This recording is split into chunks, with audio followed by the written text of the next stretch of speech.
Manual para el maestro, parte 5. ¿Cómo se logra la curación? Para que la curación pueda tener lugar, es necesario que se entienda el propósito de la ilusión de la enfermedad. Sin ese entendimiento, la curación es imposible. 1. El propósito de la enfermedad. La curación se logra en el instante en que el enfermo deja de atribuirle valor al dolor. ¿Quién elegiría sufrir a menos que pensase que con ello podría ganar algo? Y algo que tiene valor para él.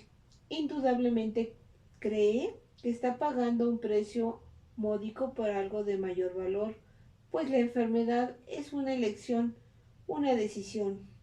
Es la elección de la debilidad, procedente de la equivocada convicción de que es fuerza.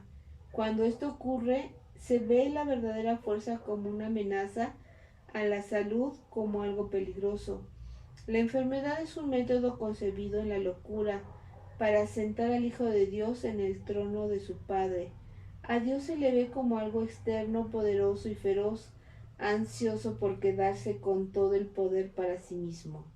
Solo con su muerte puede su Hijo conquistarle. ¿Y qué representa la curación dentro de esta loca convicción? Simboliza la derrota del Hijo de Dios y el triunfo de su Padre sobre él. Representa el desafío supremo, en forma directa, que el Hijo se ve forzado a aceptar. Representa todo lo que él se ocultaría a sí mismo para proteger su vida. Si se cura, él es responsable de sus pensamientos, y si su responsable de sus pensamientos será destruido a fin de demostrarle cuán débil y miserable era. Mas si él mismo elige la muerte, su debilidad se convierte en su fuerza. Ahora se ha impuesto a sí mismo lo que Dios le habría impuesto, y de esta forma ha usurpado completamente el trono de su Creador. 2. Un cambio de percepción. La curación es directamente proporcional al grado de reconocimiento alcanzado con respecto a la falta de valor de la enfermedad. Solo con decir, con esto no gano nada, uno se curaría. Pero antes de uno poder decir esto, es preciso reconocer ciertos hechos. En primer lugar, resulta obvio que las decisiones son algo propio de la mente, no del cuerpo. Si la enfermedad no es más que un enfoque defectuoso de solventar problemas, tiene que ser entonces una decisión. Y si es una decisión, es la mente y no el cuerpo la que la toma. La resistencia a reconocer este hecho es enorme, ya que la existencia del mundo tal como lo percibes depende de que sea el cuerpo el que toma las decisiones. Términos tales como instintos, reflejos y otros similares representan intentos de dotar al cuerpo con motivadores no mentales. En realidad, tales términos no hacen más que enunciar o describir el problema, pero no lo resuelven. La base fundamental de la curación es la aceptación del hecho de que la enfermedad es una decisión que la mente ha tomado a fin de lograr un propósito para la cual se vale del cuerpo. Y esto es cierto con respecto a cualquier clase de curación. El paciente que acepta esto se recupera. Si se decide en contra de la recuperación, no sanará. ¿Quién es el médico entonces? La mente del propio paciente. El resultado acabará siendo el que él decida. Agentes especiales parecen atenderle, sin embargo, no hacen otra cosa que dar forma a su elección. Los escoge con vistas a darle forma tangible a sus deseos, y eso es lo único que hacen. En realidad, no son necesarios en absoluto. El paciente podría sencillamente levantarse sin su ayuda y decir, no tengo ninguna necesidad de esto. No hay ninguna forma de enfermedad que no se curase de inmediato. Eso es lo único que se necesita para que este cambio de percepción tenga lugar. Simplemente esto, el reconocimiento de que la enfermedad es algo propio de la mente y de que no tiene nada que ver con el cuerpo. ¿Qué te cuesta este reconocimiento? Te cuesta el mundo que ves, pues ya nunca más te parecerá que es el mundo que gobierna la mente. Con este reconocimiento se le atribuye la responsabilidad a quien verdaderamente la tiene, no al mundo, sino a aquel que contempla el mundo y lo ve como no es, pues ve únicamente lo que elige ver, ni más ni menos. El mundo no le hace nada, pero él pensaba que le hacía algo. Él tampoco le hace nada al mundo, ya que estaba equivocado con respecto a lo que el mundo era. En esto radica tu liberación de la culpabilidad y de la enfermedad, pues ambas son una misma cosa. Sin embargo, para aceptar esta liberación, la insignificancia del cuerpo tiene que ser una idea aceptable. Con esta idea, el dolor desaparece para siempre, pero con esta idea desaparece también cualquier confusión acerca de la creación. ¿Cómo podría ser de otra manera? Basta con poner causa y efecto en su verdadera secuencia con respecto a algo para que el aprendizaje se generalice y transforme al mundo. El valor de la transferencia de una verdadera no tiene límites al final. El resultado final de esta lección es el recuerdo de Dios. ¿Qué significado tienen ahora la culpabilidad, la enfermedad, el dolor, los desastres y todos los sufrimientos? Al no tener ningún propósito, no pueden sino desaparecer, y con ellos desaparecen también todos los efectos que parecían tener. Causa y efecto no son sino una réplica de la creación, vistos en su verdadera perspectiva, sin distorsiones y sin miedo restablecen el cielo. 3. La función del Maestro de Dios. Si el paciente tiene que cambiar de mentalidad para poderse curar, ¿qué puede hacer el Maestro de Dios? ¿Puede cambiar la mentalidad del paciente por él? Desde luego que no. Para aquellos que ya están dispuestos a cambiar de mentalidad, la función del Maestro de Dios no es otra cosa que la de regocijarse con aquellos que se han convertido en maestros de Dios junto con Él, con aquellos que no entienden lo que es la curación. No obstante, tiene una función más específica. Estos pacientes no se dan cuenta de que ellos mismos han elegido la enfermedad. Por el contrario, creen que la enfermedad los ha elegido a ellos. No tienen tampoco una mentalidad abierta al respecto. El cuerpo les dice lo que tienen que hacer y ellos obedecen. No tienen ni idea de cuán demente es ese concepto. Solo con lo que sospecharán se curarán. Pero no sospechan nada. Para ellos la separación es absolutamente real. Los maestros de Dios van a estos pacientes representando otra alternativa que dichos pacientes habían olvidado.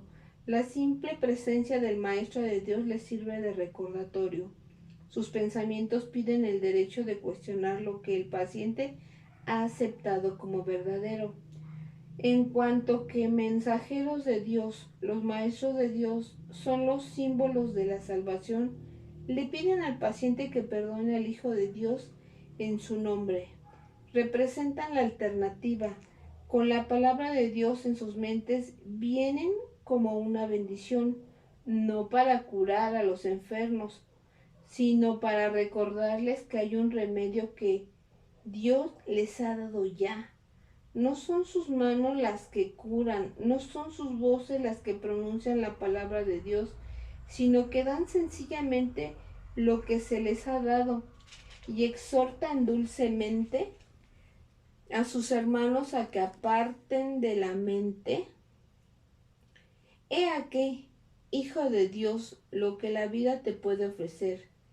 ¿Prefieres elegir la enfermedad en su lugar?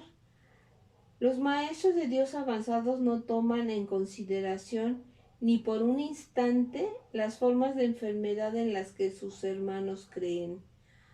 Hacerlo sería olvidar que todas ellas tienen el mismo propósito y que por lo tanto no son en modo alguno diferentes. Los maestros de Dios tratan de oír la voz de Dios en ese hermano que se engaña a sí mismo hasta el punto de creer que el Hijo de Dios puede sufrir, y le recuerdan que Él no se hizo a sí mismo y que aún es tal como Dios lo creó.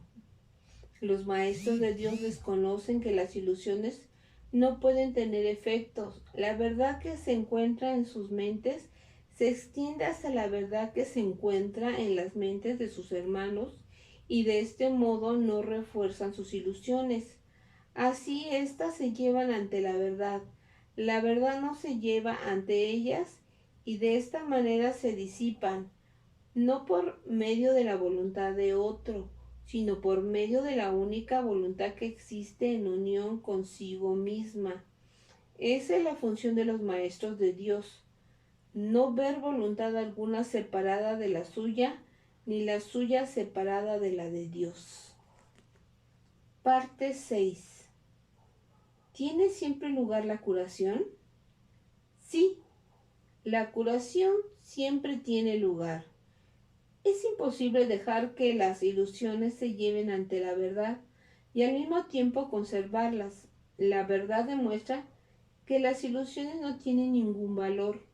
El Maestro de Dios ha visto la corrección de sus propios errores en la mente del paciente al reconocerla como lo que es.